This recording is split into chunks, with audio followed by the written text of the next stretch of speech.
Alright, what's up guys, Mr. Bazy here, and today we're going to be analyzing the new Halo 5 information revealed at E3 today. So it basically contains some campaign stuff as well as multiplayer, and I just want to point out some interesting things that I've seen, but naturally if I miss anything, just definitely drop it down in the comments down below, because I'm sure I'm going to miss some stuff, and I want us all to know about it, so drop it down there so we can all discuss it. So the first things first is we see the introduction to this game type known as Warzone. You can see they're flying towards the objective now. So from what I understand, it's basically a 12 versus 12 matchup where 1,000 points wins you the game.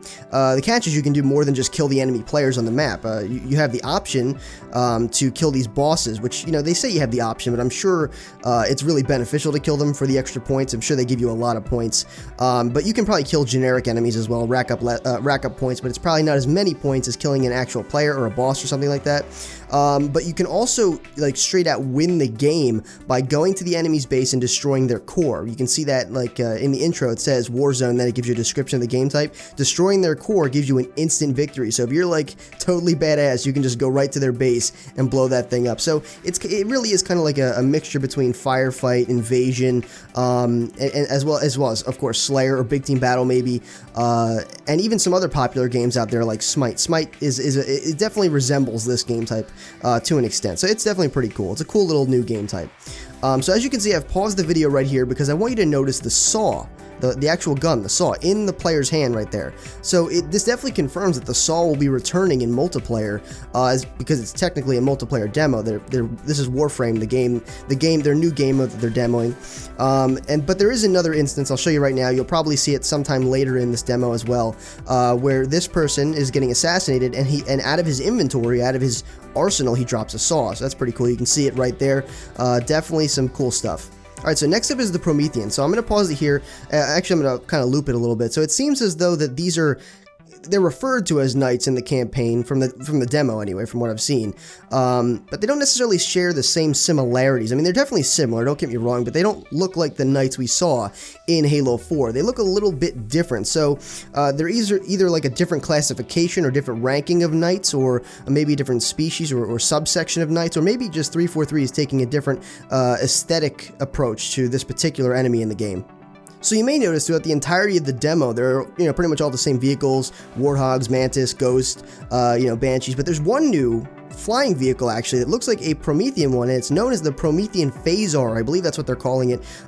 It sounded like that's what they were saying in the demo of the campaign. So it's actually shown as one of the bosses that you can kill in this Warzone game type. But during the interview with the 343 member, basically he said that there is a way to actually control this enemy and use it as a sort of aerial vehicle. So I think that's pretty darn cool. I'm going to show you a quick clip from the campaign demo where it kind of verifies that.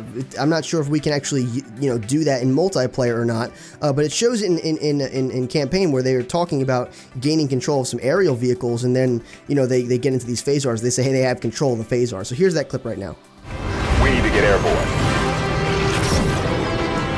We are airborne at Forerunner Phasar. Alright, now I'm really quick going to show you a better view of the Phasar itself during a shootout in the campaign, and then I want to discuss something that happens directly afterward once you see this clip. Back on! I'm down! Buck, light it up! You got it! Phaeton down! Tanaka, help Bale. On it! On your feet, Spartan!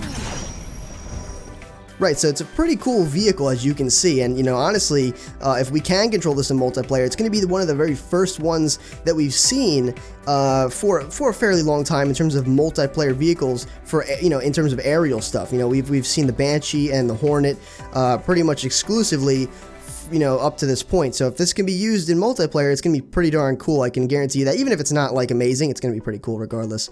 So the one thing I want to point out before we move on is the scene that you just saw, which is where the Spartan that's kind of injured is being healed by a teammate, right? So the downed teammate is being healed by the other teammate.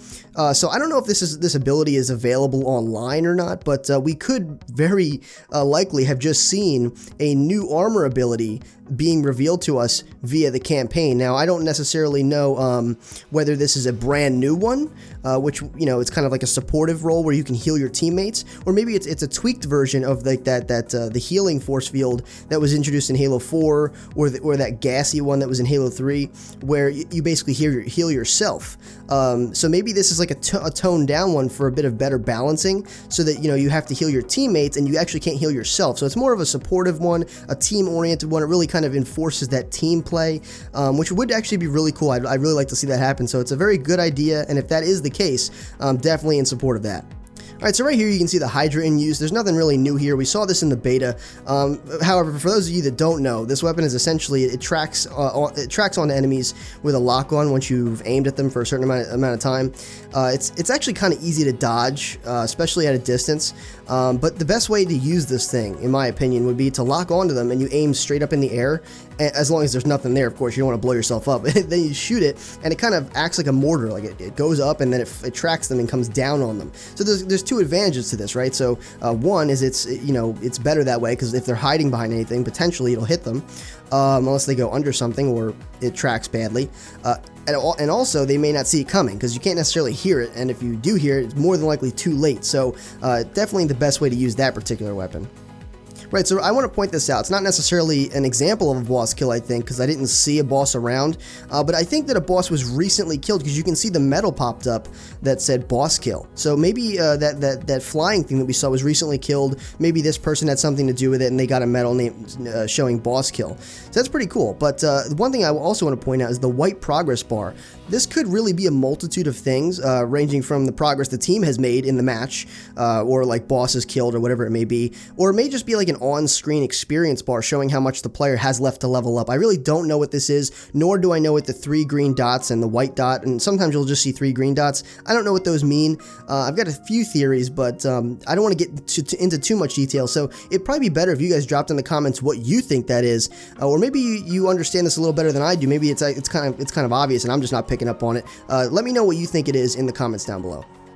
Alright, so the last few scenes are extremely interesting because they showcase 2 new weapons potentially, one of which we know the name of. It's actually called the Plasma Caster. We see it in the campaign demo at E3. So the first one we're going to be talking about, though, is this Promethean-looking turret weapon.